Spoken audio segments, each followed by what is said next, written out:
Hello hi नमस्कार welcome to my channel my respectable viewers. ଟିକେ ଟିକେ ହେଉଛି ହଲକା ବର୍ଷା ଚାଲିଛି ଆଉ। ତ ସାଙ୍ଗମାନେ ଏବେ ଆମେ ଯାଉଛୁ ଆନିଗଡ଼ ବୁଲିବା ପାଇଁ। ଶିବା ଭାଇ ଟିକେ ରହୁଛନ୍ତି ବୁଲିବା ପାଇଁ। 10 ଦିନ ହେଲାଣି ବର୍ଷା ଚାଲିଛି, ପାଣି ବହୁତ ପଳେଇ ଆସିଲାଣି ଆନିଗଡ଼ ବ୍ୟାରେଜରେ।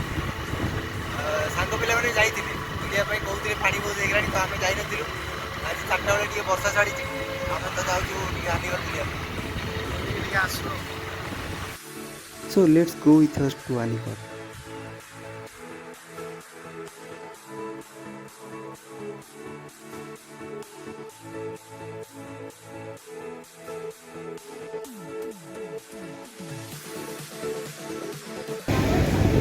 ତ ସାଙ୍ଗମାନେ ଫାଇନାଲି ଆମେ ଆସି ପହଞ୍ଚିଗଲୁ ଆନିଗଡ଼ ପାଖରେ।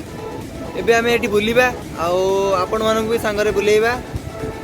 ଆଉ ଏଠି ବି ଆସିଲେଣି ମୁଁ ବହୁତ ଜଣ ସାଙ୍ଗମାନଙ୍କ ସହିତ ଦେଖା ବି ହେଇଗଲାଣି, ତାଙ୍କମାନଙ୍କ ସହିତ କିଛି ବି ଭିଡ଼ିଓ ସେୟାର କରିବା, ତାଙ୍କମାନଙ୍କ ସହିତ କିଛି ଭିଡ଼ିଓ ବି ଉଠାଇବା।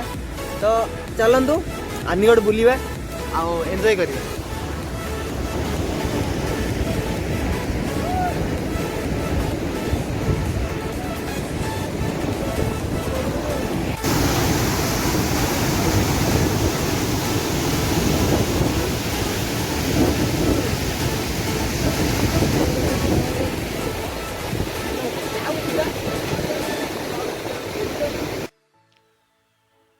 ତ ସାଙ୍ଗମାନେ ପାଣିର ବେଗ ଯେମିତି ଧୀରେ ଧୀରେ ବଢ଼ିବାକୁ ଲାଗିଛି, ସେଇଭଳି ଜନସଂଖ୍ୟା ମଧ୍ୟ ସେତେ ଧୀରେ ଧୀରେ ବୃଦ୍ଧି ଲାଗିଛି। କାରଣ ଆପଣ ଦେଖୁଥିବେ ଲୋକମାନେ ଧୀରେ ଧୀରେ ମାଡ଼ି ଆସୁଛନ୍ତି ପାଣି ଦେଖିବା ପାଇଁ, ତାଙ୍କର ସଂଖ୍ୟା ଧୀରେ ଧୀରେ ବଢ଼ି ବଢ଼ି ଚାଲିଛି।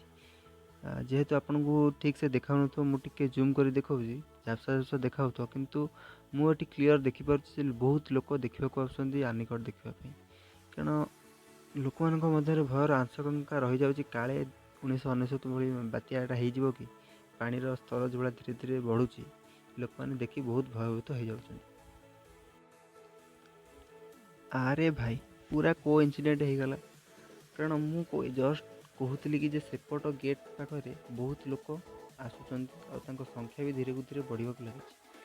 ତ ମୁଁ ଯେଉଁ ଗେଟ୍ ପଟେ ଠିଆ ହେଇଥିଲି, ତ ସେଠି ବି ଧୀରେ ଧୀରେ ଲୋକ ଛୁଟିବାରେ ଲାଗିଛନ୍ତି। ସନ୍ଧ୍ୟା ଯେତେ ପାଖେଇ ଆସୁଛି ସେତେ ଲୋକ ମଧ୍ୟ ବୁଲିବାକୁ ଆସୁଛନ୍ତି, ଦେଖିବାକୁ ଆସୁଛନ୍ତି ଆନିଗଡ଼ର ପ୍ରକୃତିର ସୌନ୍ଦର୍ଯ୍ୟକୁ।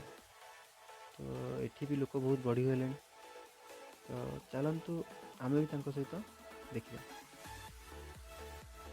ଆରେ ପୁଣି ଦେଖୁ ଦେଖୁ ଇଏ କି ଦୃଶ୍ୟ! ଆଜି ଏତେ ବାଟରୁ ଆସିକିନି ଆମ ତେଲ ଖର୍ଚ୍ଚ ଏଇଠି ହିଁ ଉଠିଗଲା।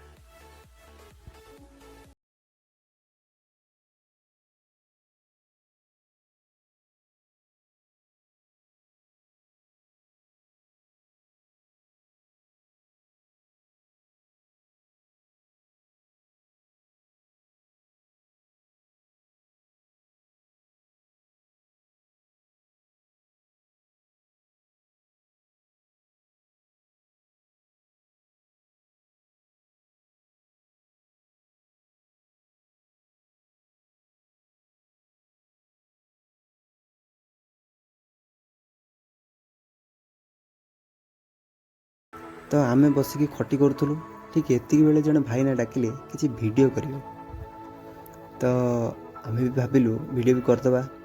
ଆମେ ସମସ୍ତେ ମିଶି ଭିଡ଼ିଓ କଲୁ ଆଉ ସେଲ୍ଫି ମଧ୍ୟ ଉଠାଇଲୁ। ଭାଇନା ଫ୍ଲାଗ୍ ଆଣିଥିଲେ, ଇଣ୍ଡିଆନ୍ ଫ୍ଲାଗ୍, ତାକୁ ଧରିକି ଆମେ ସେଲ୍ଫି ବି ମଧ୍ୟ ଉଠାଇଲୁ, ଭିଡ଼ିଓ ବି ମଧ୍ୟ କିଛି କଲୁ।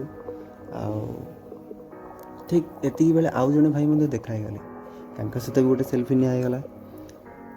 ତ ଘରକୁ ଫେରିବା ବେଳେ ଠିକ୍ ଏଇ ଟାଇମ୍ରେ ଛତାଟି ମୋର ଭାଙ୍ଗିଗଲା। ପରେ ସେଇଟା ରିପେୟାର କରାଗଲା। ତେବେ ବାଟରେ ଗଲାବେଳେ ତ ବହୁତ ଆହୁରି ମଜାମସ୍ତି ହେଲା। ତେବେ ଭିଡ଼ିଓଟି ଆପଣଙ୍କୁ ଯଦି ଭଲ ଲାଗିଥିବ ଲାଇକ୍ କରନ୍ତୁ, ସେୟାର କରନ୍ତୁ, ସବସ୍କ୍ରାଇବ୍ କରନ୍ତୁ, କିନ୍ତୁ କମେଣ୍ଟ ନିହାତି ଜଣାନ୍ତୁ। ସୋ ଏଗେନ୍ ଦେଖା ହେବ ନେକ୍ସଟ ଭିଡ଼ିଓରେ। Thank you.